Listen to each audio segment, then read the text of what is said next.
membawa tantangan besar yang berdampak negatif bagi kehidupan sosial, terutama dalam hal moralitas, penyalahgunaan narkoba, dan praktik korupsi yang semakin meluas.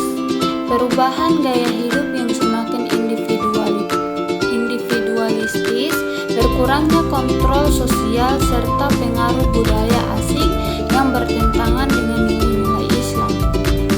Selanjutnya, rumusan masalah. Yang pertama, bagaimana Islam memandang dekadensi moral di era modern.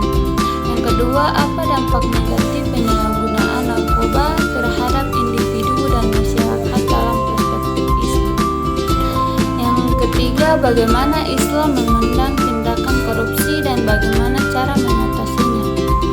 Yang terakhir, apa solusi Islam dalam menghadapi tantangan modernisasi. Selanjutnya, tujuan. Yang pertama, menganalisis fenomena dekadensi moral dalam perspektif Islam.